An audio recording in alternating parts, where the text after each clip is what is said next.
নমস্কার, কলকাতা টিভিতে আপনাদের স্বাগত।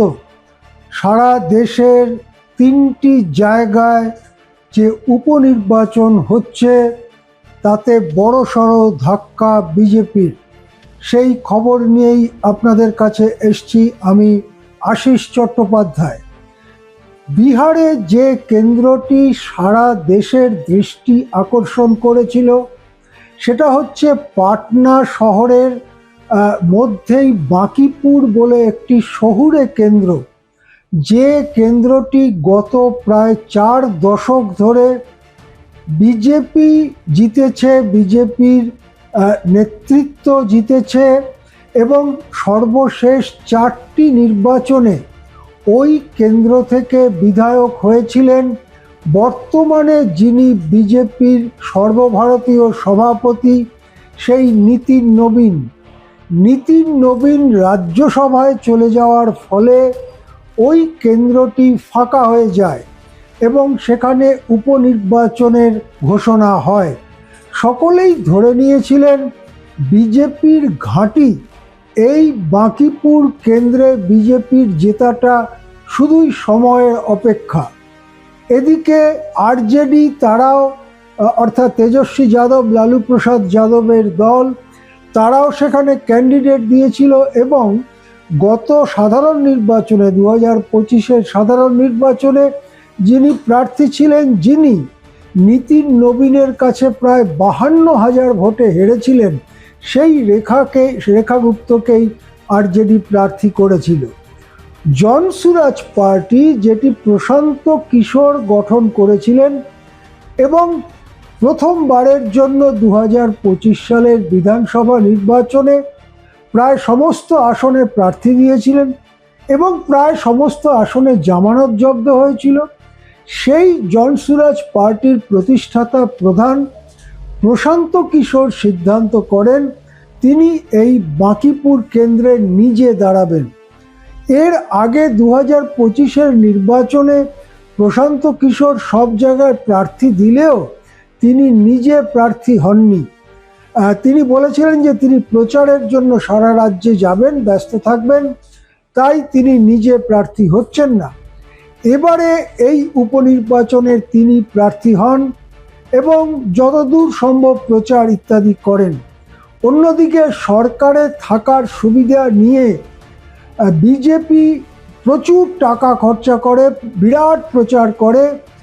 আরজেডিও পুরনো পার্টি হিসেবে যথাসাধ্য তারা প্রচার করে। এখন যে ফলাফল আমাদের সামনে আসছে, অর্থাৎ 30 তারিখে জুলাই মাসের ভোট হয়েছিল, আজকে গণনার যে ফলাফল আমাদের কাছে আসছে তা চোখ কপালে তুলে দেবার মতো। আর কয়েকটা রাউন্ড গণনা বাকি আছে। ইতিমধ্যেই প্রশান্ত কিশোর প্রায় 16,000 ভোটে এগিয়ে গিয়েছেন, যেটাকে বিজেপির নিশ্চিন্ত ঘাঁটি বলে চিহ্নিত করা হতো, যেখান থেকে বিজেপির সর্বভারতীয় সভাপতি হয়েছেন এবং যার জন্য বিজেপি অনেক ঢাকঢোল পিটিয়েছে যে বাঁকিপুর বিজেপির সর্বভারতীয় সভাপতি দিয়েছে। সেই কেন্দ্রে বিজেপি এখন 16,000 ভোটে পিছিয়ে আছেন। আর অল্প একটু গণনা বাকি, কয়েকটা রাউন্ড বাকি। 31 রাউন্ডের মধ্যে 24-25 রাউন্ড পর্যন্ত হয়ে গিয়েছে। এখন আর প্রশান্ত কিশোরের হারবার কোনো সম্ভাবনা নেই এবং এই ফলাফল গোটা বিহারের জন্য কেবল নয়, গোটা দেশের জন্য একটা বার্তা নিয়ে আসছে যে বিজেপি তার এত বড় ঘাঁটিতে, এত বড় বিশ্বস্ত জায়গায় হেরে গেল। এবং সেটা কখন ঘটল? ঠিক এই যে ছাত্র আন্দোলন হলো দিল্লিতে যন্তর মন্তরে, যে ছাত্র আন্দোলনের প্রতিধ্বনি বিহারেও হলো, পাটনাতেও হলো। বিহারের ছবি আমরা দেখলাম, ছাত্রদের দিকে AK-47 অটোমেটিক রাইফেল তাক করে রয়েছে, পুলিশ গুলিও নাকি চালানো হয়েছে। সেই যে ছাত্র আন্দোলন হলো, তারপরে এই প্রথম জনমত পরীক্ষা করা হচ্ছে।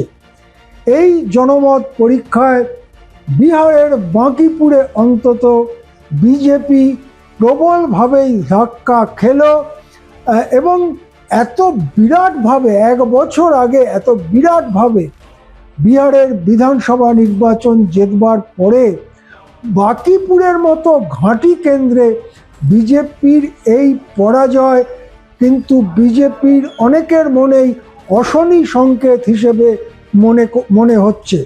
এই পরাজয় নিয়ে আরও অনেক কাটাছেঁড়া হবে।